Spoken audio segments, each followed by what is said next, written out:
Bonjour, ici Vincent Bouvet du blog initiation-photo.com. Aujourd'hui, je partage avec vous comment réaliser le shader, c'est-à-dire le matériau de la tasse à café que nous avons modélisé il y a quelques semaines. Nous voici dans le fichier Blender où nous avions modélisé la tasse à café.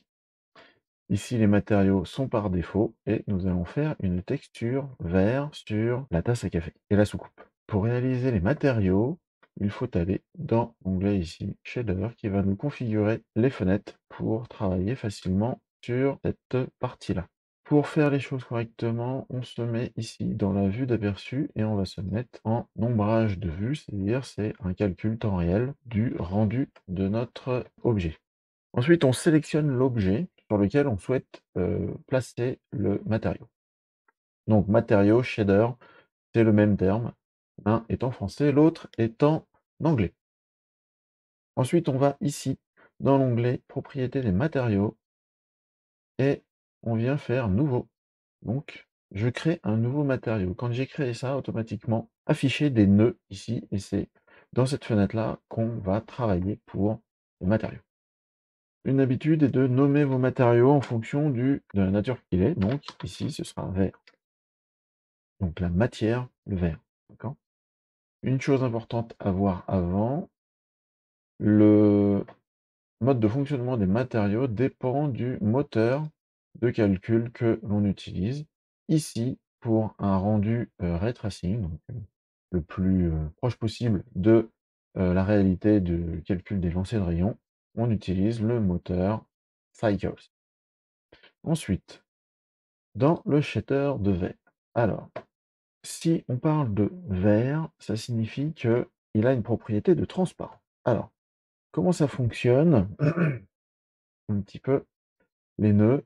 Ici, c'est la sortie du matériau et ici, on va pouvoir avoir plein de boîtes qui vont être liées les unes aux autres pour construire le type de matériau que l'on a. Je ne vais pas tout passer en revue, mais BSDF guidé est le nœud principal pour les matériaux classiques physiques.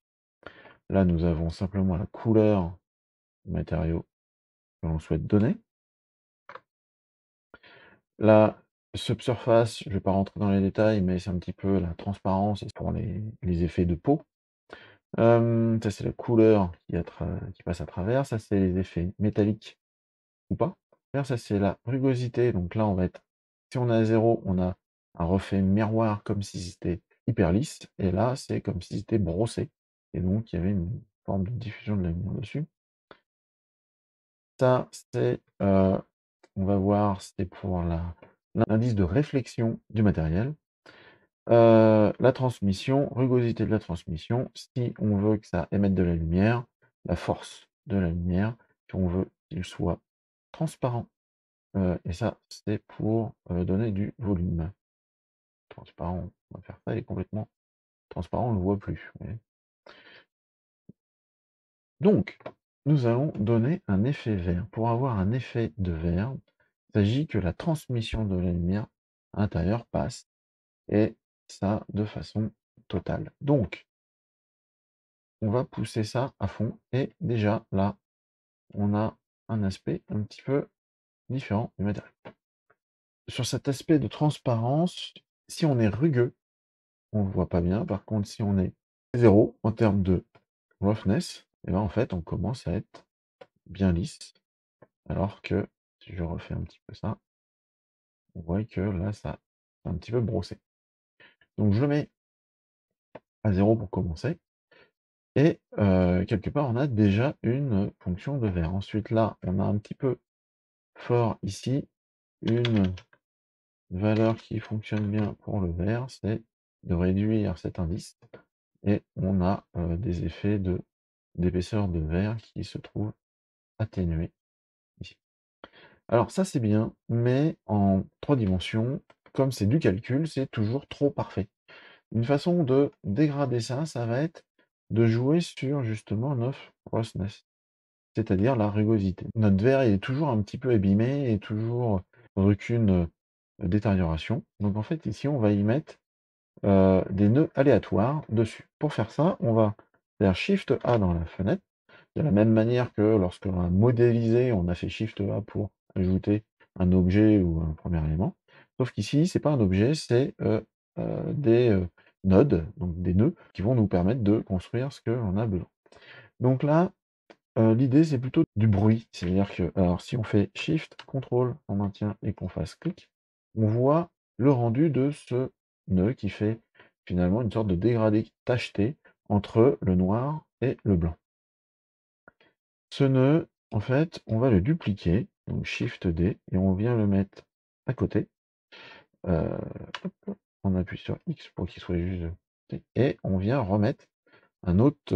Donc c'est un bruit dans un bruit, et ça nous donne des notions de, de tâches beaucoup plus intéressantes. Ensuite, on va pouvoir jouer sur les différents paramètres de chacun de ces bruits. Donc là, j'affiche uniquement le premier. Et ici, on voit qu'on peut mettre plus ou moins de change la taille de notre bruit. Plus la valeur est proche de 0 et plus le bruit est très ample, alors que plus on augmente la taille ici, et plus le bruit va être très répété et avec une fréquence plus forte. Je vous propose pour ici de rester sur la valeur par défaut. Ensuite, c'est le détail. Là, on va voir que ici, on a plus de tâches et de structures dans les dégradés que si je suis à 0. C'est très très flou. Là, il y a un petit peu plus de structure. Je vous propose de se mettre à 16. La rugosité, on va la pousser un petit peu. C'est ce qui va donner aussi un peu plus de présence à ce mouchelet. Donc là, ça me paraît déjà pas mal. On voit bien qu'il y a quelque chose qui est intéressant. Le dernier point, c'est distorsion. On vient créer des distorsions dedans. Ce n'est pas clairement intéressant ici. C'était juste pour vous montrer ce paramètre-là. Maintenant, celui-ci, on l'a mis dans ça. On voit des tâches qui sont différentes cette fois-ci. Différentes par rapport à la première fois, puisqu'on a mis plus de détails en augmentant justement le paramètre détail et le paramètre rugosité. Maintenant, on va rejouer avec celui-ci. On va légèrement adapter notre rendu. En jouant un petit peu, alors pour apporter un peu plus de contraste, on va faire des choses à peu près comme ça. C'est déjà pas mal, ça va nous donner des zones sur le verre qui seront plus ou moins propres par rapport à l'aspect initial. Et ce nœud là, on va le brancher dans rugosité. Donc, si maintenant j'affiche mon verre, je vois que au niveau de mon verre, j'ai des zones qui sont pas totalement uniformes comme c'était avant. Puisque avant, j'avais vraiment de la transparence, alors qu'ici, en fait, j'ai déjà de la rugosité. Sauf que c'est un petit peu trop flou.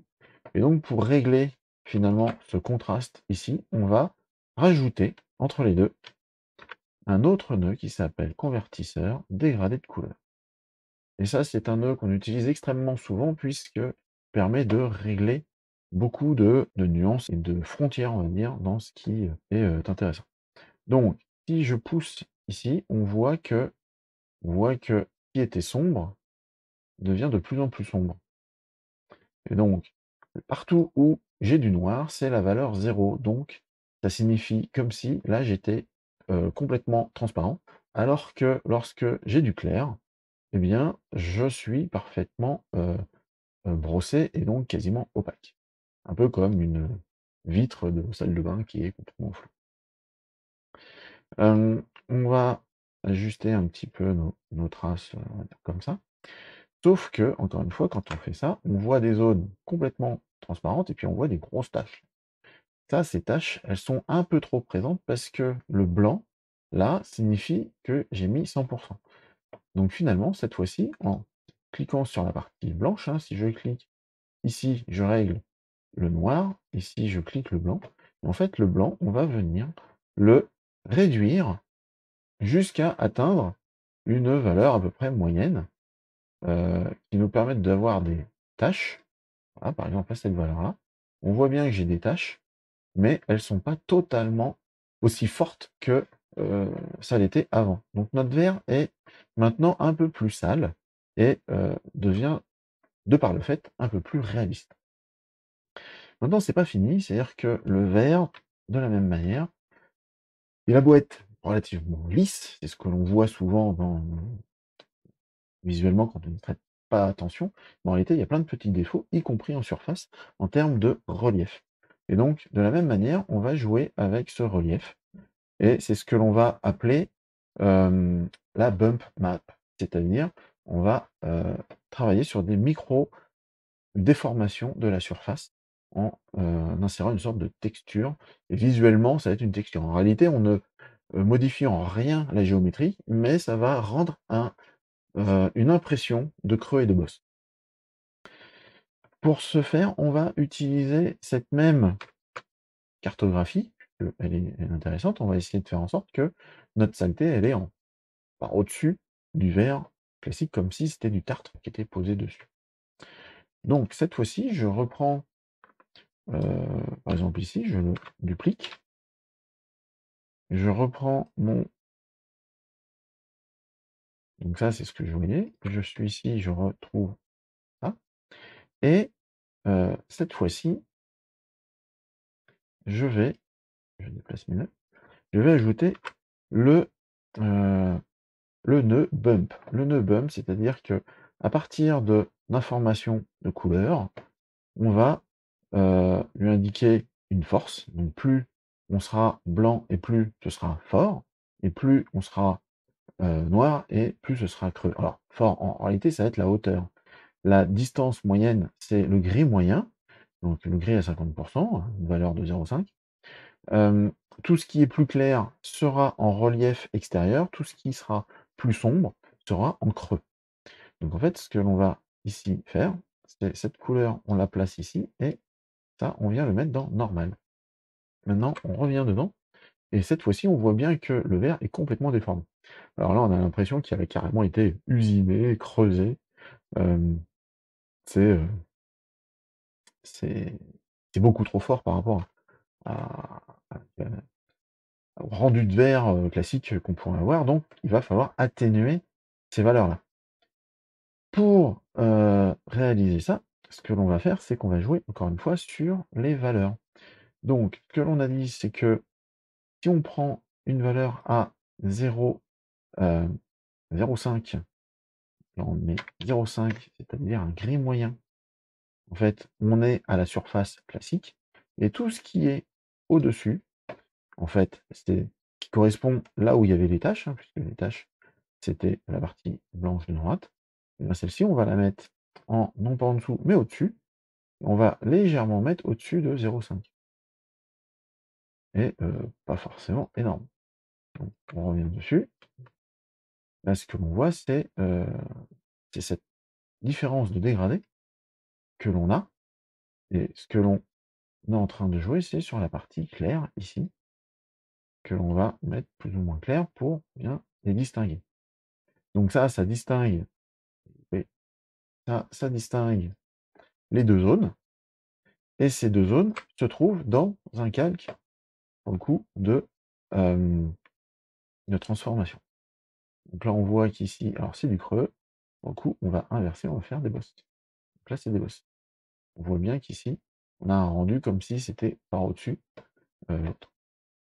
Donc en cliquant ici, on peut inverser pour pas jouer avec les couleurs. Donc j'avais dû me tromper au départ. Et là, pour ce rendu de force, en fait, on va jouer sur deux paramètres. La force de l'effet. Donc en fait, on va réduire fortement. Et là, on voit que mon épaisseur, elle est vraiment très subtile.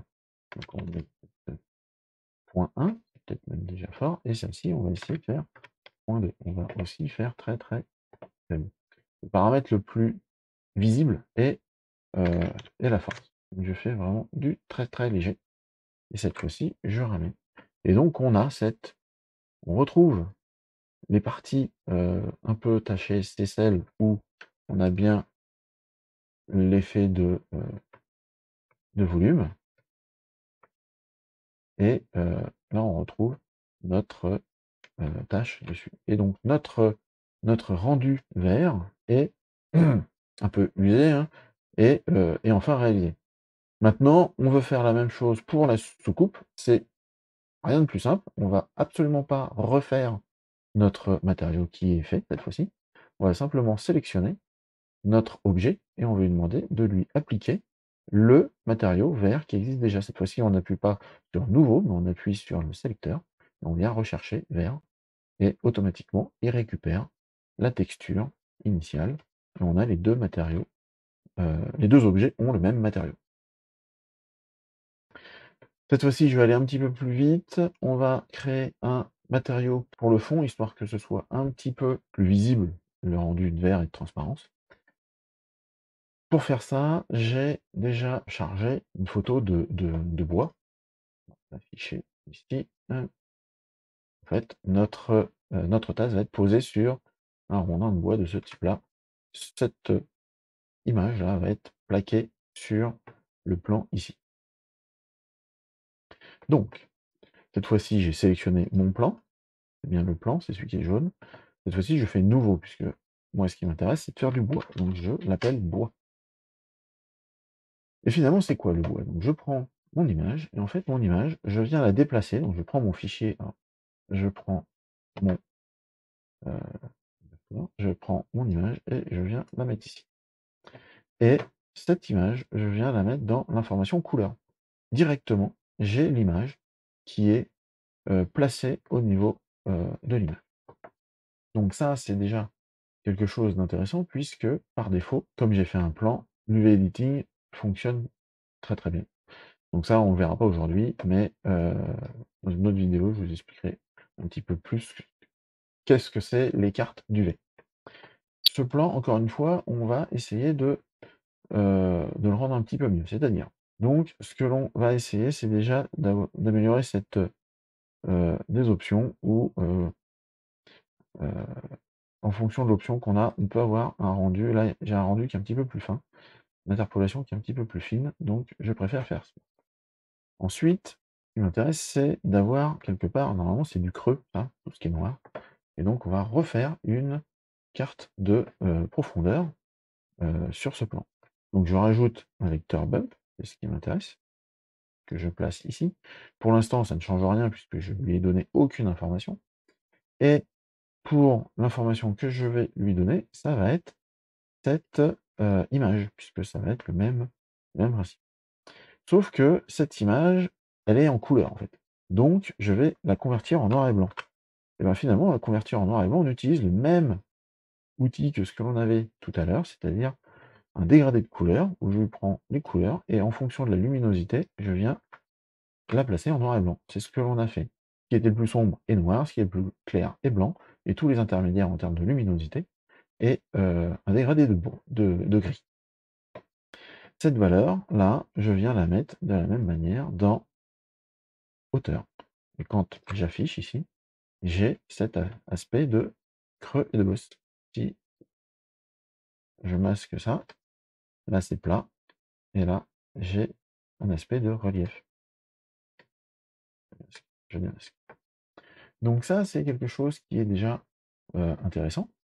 Et on va régler, parce que c'est un petit peu fort, cette dimension-là. Donc là, pareil, on va se mettre 0,2, on va pas le faire trop fort, pas non plus être dans la caricature. L'autre chose, c'est entre le bois et le sombre, en fait, on n'a pas la même rugosité. Donc, on va se mettre un deuxième dégradé qu'on va régler, pareil, au niveau de la rugosité. Si je suis là, c'est comme si j'avais un plan complètement verni.